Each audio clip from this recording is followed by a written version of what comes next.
Not this time. Vesta had not meant to come back. That was what she told herself as she stepped beneath the marble archway, her cloak drawn close against the evening chill. Waterdeep glowed beyond the temple steps, all golden windows and soft blue shadows, the city carrying on as if the world had not ended in one very specific, very quiet way. Above her the statue waited, Gale Decarios, no longer only a man, no longer only hers. Stone had been kinder to him than divinity. The sculptor had given him the face she remembered best, thoughtful brow, soft mouth, one hand lifted as though shaping a spell, as though he might still turn and explain the weave of it to her, eyes bright with excitement, voice warm with wonder. As though he had not chosen the stars, as though he had not left her standing beneath them. Vesta stopped at the foot of the statue and looked up. For a moment she could almost see another life. Not this courtyard, not this silence, not the cold grandeur of a god carved in stone. A wedding instead.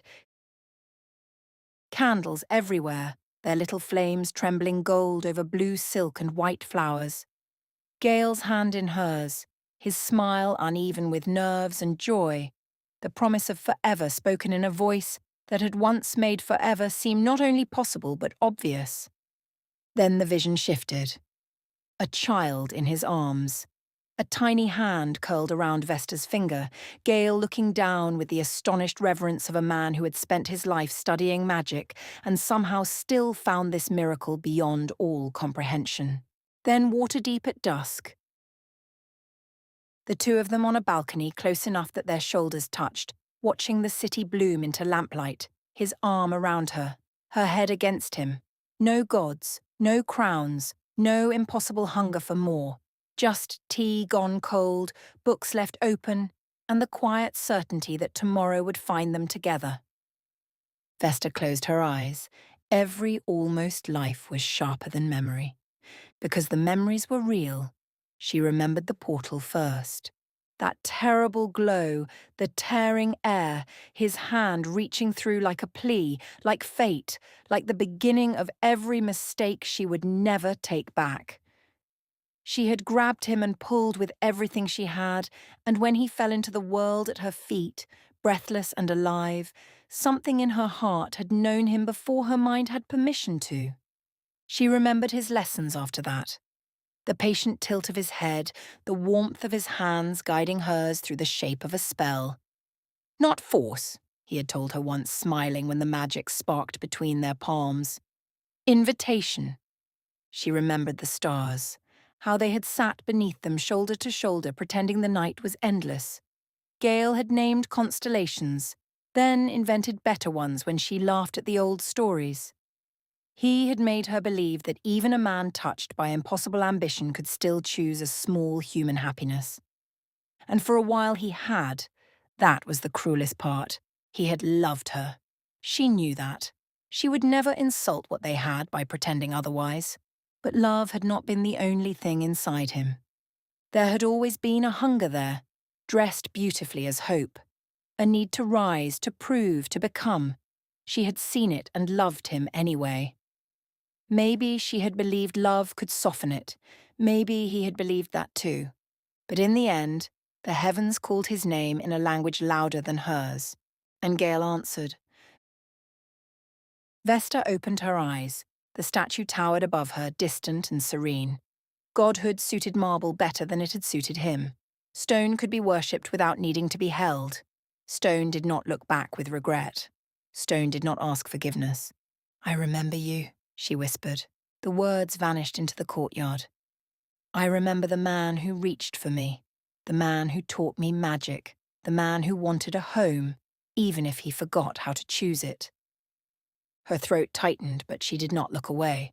I loved you there. The candles at the base of the statue flickered. And I think I always will. Above her, the stone god remained silent. Of course he did. Vesta let out a small, broken laugh, not because it was funny, but because grief sometimes needed another door to escape through. Then she stepped back. Once, twice. The distance was nothing, a few feet of carved stone and temple floor, and yet it felt like crossing from one lifetime into another. She turned away. Behind her the air changed. A shimmer, a breath of impossible light, the quiet gathering of power that once would have made her turn without thinking. For one aching second, Gale stood where the statue's shadow fell. Not marble now, not memory, but luminous and real. Divine light clung to him in pale gold ribbons. His robes moved like starlight. His face was no longer calm. He reached for her. Vesta. She heard it. Of course she heard it, but she did not stop.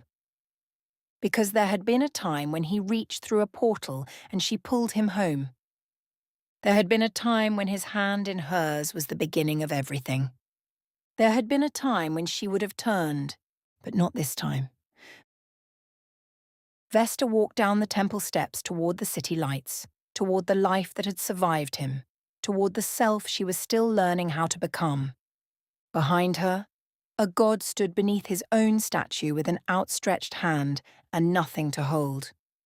And somewhere, in another life, a woman in blue married a wizard beneath candlelight. Somewhere, a child laughed on a balcony in Waterdeep. Somewhere, the stars were only stars.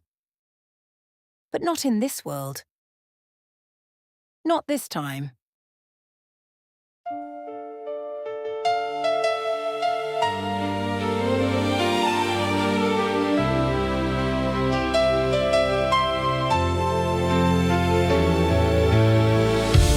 I came back to where you left the sky, stone and stars where you used to stand.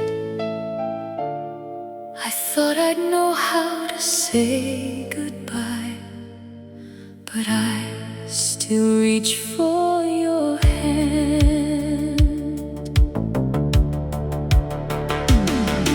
In another life you wore my ring, we danced beneath the candlelight, had a child with your eyes, watched Waterdeep turn gold at night. We had mornings full of magic, we had years we never knew. Every promise